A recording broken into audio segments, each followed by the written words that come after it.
Hello everyone, and welcome to drawing and naming two-dimensional vectors. Now in the last unit we looked at kind of one-dimensional motion, and so we didn't have to really get too complex with our representations because after all we only had two choices of direction. You'd either go right or left, up or down.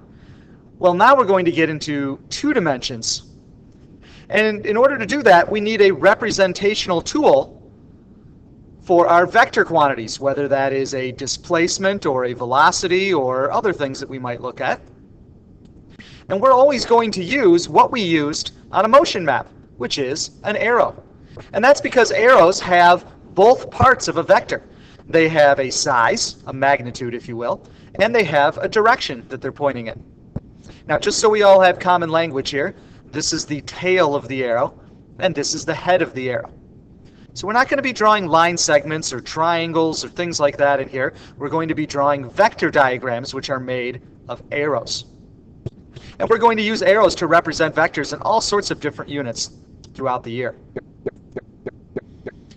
Okay, so let's say we have a particular vector, and here it is.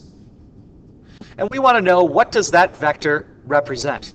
Right, that arrow that we've just drawn represents some quantity. What would that quantity be? Well, just like when you're reading a map, if you're going to use at least graphical methods here, we need a scale, because a scale tells us kind of how to read the vector. And our scale here says that 1 centimeter in drawing is 4 meters in the real world. So every 1 centimeter is 4 meters. So I could simply take a ruler. Here's my ruler, kind of like the one you might use in class. And I could measure the number of centimeters. And if we count up, I believe we get up to 20, and it looks to be pretty much dead on 20. So that means we could estimate it at 20.0 centimeters. Remember, as we learned in Unit 0, you can always estimate between the smallest calibrations on a measuring tool. So in this case, we just have 0.1 of a centimeter.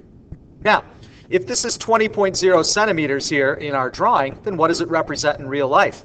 Well, notice again, 1 centimeter in our drawing is 4 meters in our real life. So if you use that same proportion, 20 centimeters in our drawing should represent 80.0 meters in real life.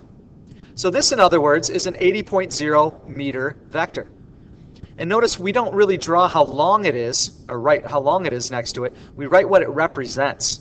Okay, so this is an 80.0 meter vector. This is a displacement vector. It tells you you're starting here and you're ending there. Now we also need a direction for this, and we can't just use right and left, up and down, positive and negative, because if you'll notice here, this is kind of in between. This is a two-dimensional vector. So we need to measure an angle, and to do that we're going to use our old friend, the protractor. Now, to find the direction of a vector, you always look at the tail of the vector. So here's my protractor. Yours will be a little better than this when you go to use one in class. Every one of these lines on my protractor is 10 degrees.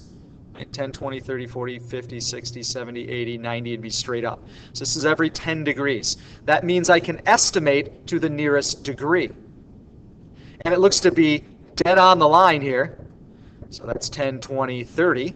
So that's 30 with a decimal point, because that makes that 0 count. So now we know we have an 80.0 meter vector at 30 degrees. But how are we going to go about naming that vector? Well, there's really two methods that you're going to see us using here.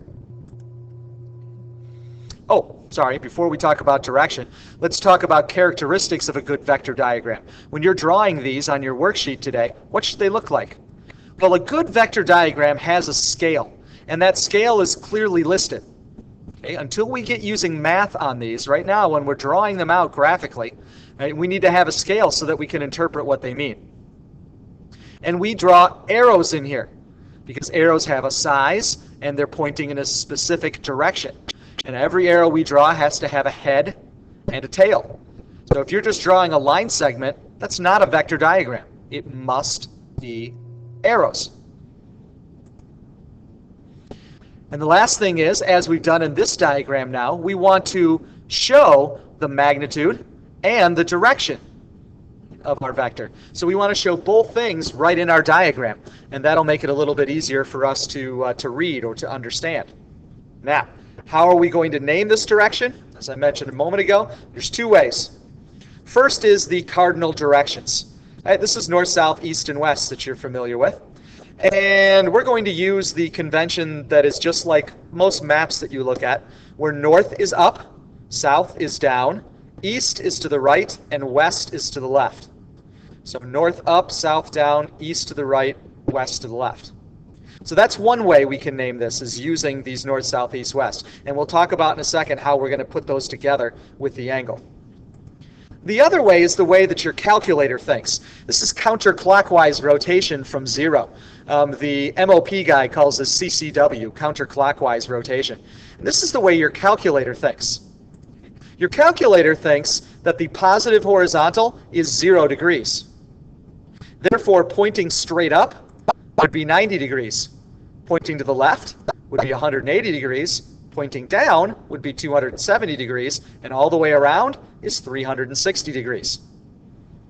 And so this is the way your calculator thinks. If you tell your calculator to have a vector at 30 degrees, your calculator will assume that it's in the first quadrant and is 30 degrees from 0. You tell your calculator you have a 300 degree. It would be all the way around in the fourth quadrant, 300 degrees from 0. So again, this is the way your calculator and most computers think. So it's kind of handy to have these. Now, there are other naming systems. Pilots often use one called direction, where straight up is 0.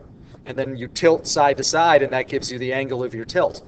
Right? But we're going to stick with either counterclockwise from 0, like your calculator thinks, or using cardinal directions. So going back to our problem here, if we're going to use cardinal directions, this is going to take a little work. We would name this vector as 80.0 meters at 30 degrees north of east.